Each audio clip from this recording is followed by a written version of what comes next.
Gold trusted gold buyers మీరు తాకట్టు పెట్టిన బంగారాన్ని విడిపించి ఈ రోజు ఉన్న మార్కెట్ ధరకు కొనబడను. నమస్కారం అండి. నమస్తే. మీ పేరు? సహస్ర తిరుమల శెట్టి. రీసెంట్ గా లేఆఫ్స్ వల్ల టీసీఎస్ లో చాలా మంది ఇబ్బంది పడుతున్నారు. అంటే 12,000 మంది పైగా తీసేయడము అని చెప్పేసి జరుగుతుంది కదా. సో ఆ ఇష్యూ పైన మీ అభిప్రాయం ఏంటి? ఇంకా 3,000 మందిని ఎందుకు తగ్గించాను? 15,000 మందిని ఆల్రెడీ తీసేశారు. ఇవి 4 క్యారిడార్లు ఉన్నాయి, ఇంకా ఎక్కువే ఉంటాయి. ఒక క్యారిడార్ లోనే 15,000 మందిని తీసేశారు అంటే వాళ్ళ భవిష్యత్తులు ఏంటి? వాళ్ళు ఎలా బ్రతుకుతారు? ఇప్పుడు ఇవ్వండిరా పిల్లల్ని, ఆడపిల్లల్ని పెళ్లికి ఇస్తారా అంటే ఒక చిరు వ్యాపారస్తుడికి ఇవ్వరు, ఒక చిన్న ఉద్యోగస్తుడికి ఇవ్వరు, ఒక సినిమాలో పొద్దుస్తమానం సినిమా ఫీల్డ్లో కష్టపడే పిల్లలకి ఇవ్వరు, ఎక్కడైనా ఏమన్నా జాబులు చేసుకునే వాళ్ళకి ఇవ్వరు. చిన్న వ్యాపారులు, చిన్న వ్యాపారులలో పిల్లలు చదువుకున్న పిల్లలే, కాకపోతే వాళ్ళ పేరెంట్స్ అవి చిరు వ్యాపారాలు చేసుకొని పిల్లల్ని పెంచుకొని చదివించుకున్నటువంటి కుటుంబాలలో పిల్లల్ని ఇవ్వండిరా అంటే ఇవ్వరు. ఇడ్లీ అమ్ముకున్నవాడికి పిల్లల్ని ఇవ్వరు. చిన్న ఏ వ్యాపారస్తుడికైనా పిల్లల్ని ఇవ్వరు. సాఫ్ట్వేర్ వైజాగ్ అయితే సంబంధాల కోసం ట్రై చేస్తాయి. వైజాగ్లో ఏం చదువుతున్నాడు అబ్బాయి? సాఫ్ట్వేరేనా? 1,00,000 రూపాయల జీతం వచ్చిద్దా? ఇది అయిపోయిన తర్వాత ఎక్కడ ఉంటాడు అబ్బాయి? హైదరాబాద్ అయితే మేమేమో మా ఇంటి దగ్గరే కావాలి, మా ఇంటి పక్కనే కావాలి. ఎందుకంటే కూతురికి అల్లుడికి గొడవత్తి అమ్మాయిని తీసుకుపోయి ఇంట్లో పెట్టుకుంటారు. ఇక్కడ కాపురం కాపురం గుల్లా ఇక్కడ లేదు, ఇక కాపురం లేదు, పోయింది. వీళ్ళకి అమ్మాయిలకి అల్లుళ్ళు ఇంటి పక్కనే కావాలా, సాఫ్ట్వేర్లు కావాలా, ఆస్తులు కావాలా, ఇల్లులు కావాలా, బిల్లాలు కావాలా. మళ్ళీ అమెరికా అంటే విదేశం అంటే ఇస్తారు. ఎందుకంటే అమ్మాయి రెక్కల ఫ్లైట్లో ఎక్కెళ్ళిద్ది కదా, రెక్కల ఫ్లైట్లో వెళ్ళిద్ది. అది ఎక్కడ కూలిపోయిద్దో తెలియదు.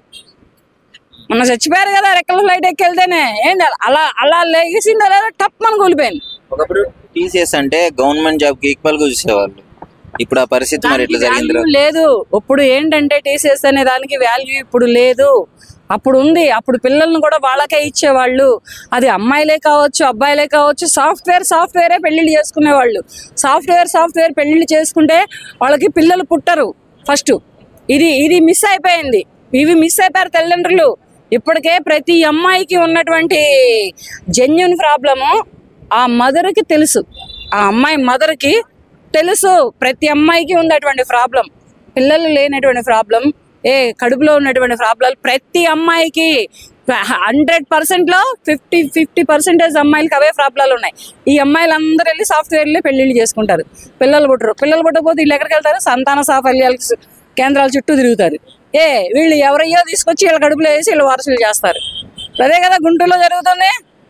గుంటూరులో ఒక సంతాన సాఫల్య కేంద్రం జరుగుతుంది. అదే కదా అడుక్కు తినే బిచ్చగాళ్ళు తీసుకుపోయి ఎవరెవరికో పిల్లల్ని ఇచ్చేస్తున్నారు. ఇటువంటి దరిద్రమైనటువంటి దౌర్భాగ్యం పట్టింది మన ఇండియాలో, తెలుగు రాష్ట్రాలకి దేనికైనా కానీ. సాఫ్ట్వేర్ అంటూ చాలా మంది వరకు అమ్మాయిలను ఇచ్చి ఇప్పుడు వాళ్ళు సాఫ్ట్వేర్కే ఇచ్చారు. సరే, సాఫ్ట్వేర్గా ఉన్నంతకాలం నీ కూతురు బాగుంది, నీ అల్లుడు సాఫ్ట్వేర్గా ఉన్నంతకాలం. కానీ నీ అల్లుడు సాఫ్ట్వేర్ విడిచిపెట్టేసి ఇప్పుడు రోడ్డును పడ్డాడు. తనతో పాటు తన భార్య, తన పిల్లలు అందరూ బయట పడుతున్నారు. వాళ్ళతో పాటు మీరు కూడా ఈ మధ్యలో ఏదన్నా ఇల్లు కొనుక్కున్నా, ఏదైనా కారు కొనుక్కున్నా ఈఎంఐలు ఉంటాయి కదా. మొత్తం 80% ఇప్పుడు ఈఎంఐస్ మీద ఈఎంఐలు ఉంటాయి కదా. మరి అవన్నీ ఆగిపోయినట్టే కదా. వీడికి ఉద్యోగం పోయింది, ఫస్ట్ వీడు రోడ్డు మీద పడ్డాడు. ఆ ఇంట్లో ఉండనిస్తారా? బ్యాంక్ లోన్ ఇచ్చినోడు, కారుకి లోన్ ఇచ్చినోడు కారు తిరగనిస్తాడా? తిరగనివ్వడు. బండికి లోన్ ఇస్తేనే 2 వీలర్కే తిరగనివ్వట్లా. ఎక్కడంటే అక్కడ పట్టుకొని లాగేసుకుంటున్నారు ఫస్ట్ బండి. అటు భార్య ఉందా, అమ్మ ఉందా, నాన్న ఉన్నాడా, పిల్లలు ఉన్నారా అని ఎవరు ఆలోచించట్లా. నువ్వు డబ్బు కట్టు, లైన్లో పెట్టుకో. ఇటువంటిది ఏంటంటే చిన్న వ్యాపారస్తులు, చిన్న ఉద్యోగస్తులకి ఇస్తే అమ్మాయిలు సుఖపడతారు. హార్డ్వేర్ని సాఫ్ట్వేర్ కాదు. సాఫ్ట్వేర్ అబ్బాయికి హార్డ్వేర్ అమ్మాయిని ఇవ్వండి, హార్డ్వేర్ అమ్మాయికి సాఫ్ట్వేర్ అబ్బాయిని చేసుకోండి, సరిపోతుంది. ఇలా లేకుండా మా అమ్మాయి సాఫ్ట్వేర్ చేస్తుంది, మీ అబ్బాయి సాఫ్ట్వేర్ చేస్తున్నాడా? మా అమ్మాయి సాఫ్ట్వేర్, మీ అబ్బాయి సాఫ్ట్వేర్. ఈ సాఫ్ట్వేర్ రాసుకుంటే ఏం రాలింది? బూడిది రాలింది. సో మరి పూణేలో ఒక ఇన్సిడెంట్ జరిగింది. ఒక అతను ఫుట్పాత్ మీద ఆ బ్యాగ్ వేసుకొని అక్కడే పడుకొని ఒక లెటర్ రాసి పెట్టాడు, మా శాలరీ క్లియర్ చేయండి, నాకు వచ్చే డబ్బులు నాకు ఇవ్వండి అని చెప్పేసి. ఈఎంఐలు అన్నీ ఆగిపోవడం వల్ల చూడు అతను ఎంత నరకం అనుభవిస్తున్నాడో చూడు. అతను ఉద్యోగం పోయి రోడ్డును పడి ఆఫీస్ ముందల, ఆ సంస్థానం ముందల నిలబడి అటువంటి పేపర్ పట్టుకొని కూర్చున్నాడు అంటే అతను ఎంత నరకం అనుభవిస్తున్నాడు, ఎంత గుండెకోత అనుభవిస్తున్నాడు. రేపటి రోజున అతను కట్టుకునే ఈఎంఐలు ఎన్ని ఉన్నాయి ఏంటి? ఇవన్నీ ఒక్క క్యారిడార్లోనే నువ్వు 15,000 మందిని తీసేసావు అంటే ఇంకా ఎన్ని క్యారిడార్లు ఉన్నాయి, ఇంకా ఎన్ని వేల మంది ఉన్నారు. అంటే వన్ మోర్ థింగ్ ఇందులో ఏంటంటే అది లాస్ వచ్చేది తీయలేదు, పెరుగుతున్న టెక్నాలజీని ఇంప్రూవ్ చేసుకోవడానికి ఇట్లా ఏఐ ఇవన్నీ రావడం వల్ల మ్యాన్ పవర్ని తగ్గించి టెక్నాలజికల్ గా వాళ్ళు ఇంప్రూవ్ చేసుకోవాలని చెప్పేసి వీళ్ళని తీసేయడం జరిగింది. పిల్లలు కూడా రేపు రోబోలకే పుడతారు. ఇప్పుడు ఎట్లా వచ్చిందో టెక్నాలజీ, ఇప్పుడు మనిషి టెక్నాలజీని పట్టుకొచ్చాడు. ఒక మనిషి టెక్నాలజీని పట్టుకొచ్చి, ఒక సాఫ్ట్వేర్ ఉద్యోగాన్ని పట్టుకొచ్చి, ఒక ఐటీ కంపెనీలను పట్టుకొచ్చి ఇదంతా చేసింది మనిషి. ఇక్కడ మనిషికి వాల్యూ లేదు. ఏఐ ద్వారా ఇంకా టెక్నాలజీని పెట్టుకుని ఇంకా టెక్నాలజీ ద్వారా చేయించుకుంటారు. ఎన్నో సంవత్సరాలు లాయల్ గా అదే కంపెనీకి పనిచేసిన వాళ్ళ పరిస్థితి కూడా ఇప్పుడు చాలా దుర్భరంగా ఉంటుంది కదా మరి. చాలా అంటే చాలా దుర్భరంగా కాదు, ఇక సూసైడ్లే చేసుకుంటారు. ఇక పెళ్ళిళ్ళు అయిన అబ్బాయిలైనా కానీ అమ్మాయిలైనా, భార్య పిల్లలు ఉన్న అబ్బాయిలైనా భర్త పిల్లలు ఉన్న అమ్మాయిలైనా ఏంటంటే ఇప్పటికే సాఫ్ట్వేర్లో ఆ టార్చర్ తట్టుకోలేక అబ్బాయిలు చాలా మంది సూసైడ్లు చేసుకున్న అబ్బాయిలు ఉన్నారు. అబ్బాయిలు ఆ టార్చర్ తట్టుకోలేక, ఆ కంపెనీ పెడుతున్నటువంటి టార్చర్ తట్టుకోలేక, టార్గెట్ రీచ్ అవ్వలేక చాలా మంది అబ్బాయిలు చనిపోయిన వాళ్ళు ఉన్నారు. ఇక అమ్మాయిలు అయితే బయటికి రాలేదు, కానీ మరి వాళ్ళు కూడా ఎంతమంది రేపారో తెలియదు. కానీ ఇట్లాంటి ఉన్నటువంటి ఇప్పుడు ఈ సాఫ్ట్వేర్ పిల్లల్ని ఏం చేస్తారు? ప్రతి ఒక్కడు బీటెక్కే చదివాడు, ప్రతి ఒక్కడు సాఫ్ట్వేరే చేస్తున్నాడు. సాఫ్ట్వేర్ కాదు, నువ్వు బీటెక్ చదివావా, ఎంటెక్ చదివావా, ఐటెక్ చదివావా, రోడ్డు అమ్మటే బిజినెస్ పెట్టి ఒకటి, లేకపోతే నీకు చదువుకున్న డబ్బులతోటి ఇంకేదైనా నీ స్తోమత కొలది నీ మైండ్తో ఆలోచిస్తే మంచి మంచి బిజినెస్ ఐడియాలు వస్తాయి. ఆ బిజినెస్ పెట్టుకొని నువ్వు బిజినెస్ చేసుకుంటూ ఉండండి. ఒక 6 నెలలు లాస్ వచ్చింది, 3 నెలలు లాస్ వచ్చింది, తర్వాతనైనా కానీ ఆ బిజినెస్లో నీకు మెలకువలు తెలుస్తాయి, నలిగి ఉంటావు, కాస్త కోస్త మెలకువలు తెలుస్తాయి, దారి పట్టుకొని వెళ్ళిపోతావు.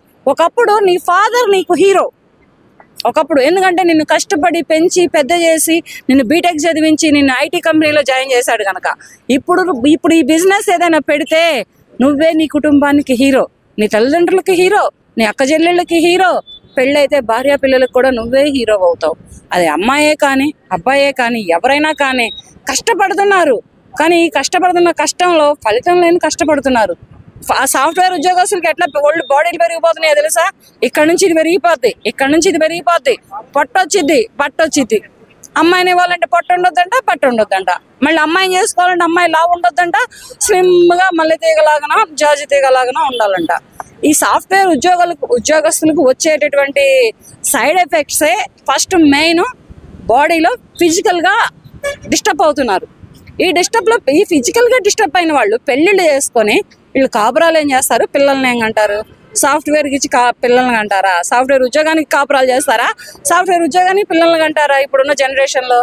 కనుక ఏంటంటే ఇప్పుడైనా అమ్మాయిల పేరెంట్స్, ముఖ్యంగా అమ్మాయిల పేరెంట్స్ కళ్ళు తెరవండి అమ్మా. 20 ఏళ్ళు దాటితే పిల్లలు పుడతలేదు అమ్మాయిలకి. ఇప్పుడున్నటువంటి జెన్యూన్ ప్రాబ్లమ్స్ వలన తింటున్న జంక్ ఫుడ్, తిరుగుతున్న పొల్యూషన్స్, తీసుకుంటున్న టెన్షన్లు, వీళ్ళకి ఆడపిల్లలకి పిల్లలు పుడతలేదు. ఆ విషయాలు మీకు కూడా తెలుసు. అమ్మాయి ఉన్న ప్రతి తల్లికి ఆ అమ్మాయి ఒంట్లో ఎటువంటి జెన్యూన్స్ ఉన్నాయనేది తెలుసు, కానీ అవి చెప్పరు. పెళ్ళైన తర్వాత అవి బయటపడతాయి. అప్పుడు సంతాన సాఫల్య కేంద్రాల చుట్టూ తిరుగుతారు. సంతాన సాఫల్య కేంద్రాల చుట్టూ తిరిగినా కానీ భార్యాభర్తలది కాదు, బాడీ భార్యాభర్తలతో పెరగదు అమ్మాయి కడుపులో, వేరేవాడిది ఎవడదో ఈ అమ్మాయి కడుపులో పెరిగింది. ఇట్లా అంటే అది ఫిజికల్గా కాదు, డాక్టర్ ద్వారా వేరే వాళ్ళ ద్వారా అలా అమ్మాయిల కడుపులలో బేబీలు పెరుగుతున్నారు. భార్యాభర్తలకి పుడతలేదు పిల్లలు. ఎవరో ద్వారా ఈ అమ్మాయి కడుపులో బిడ్డను మోసి, ఈ అమ్మాయి 9 మాసాలు మోసి కడుపు చించుకొని కానీ పెంచుకుంటుంది. ఇది ఫిజికల్గా కలవక్కర్లా. డాక్టర్లు ఇప్పుడు చాలా టెక్నాలజీ పెరిగిపోయింది, వాటిని క్యాష్ చేసుకుంటున్నారు డాక్టర్లు. ఇప్పుడు గైనకాలజీలో అయితే అసలు మామూలు టెక్నాలజీ పెరగలేదు వాళ్ళకైతే. గుంటూరు జిల్లాలో ఎక్కడో ఏదో అంట అది హాస్పిటల్, అడుగు తినే వాళ్ళకి సహా తీసుకుంటున్నారంట. మరి వాళ్ళవి అడుగు తినే వాళ్ళ మీదనే వీళ్ళు బిజినెస్లు చేస్తున్నారంటే రేపటి రోజున యువత ఎటుపోతుంది?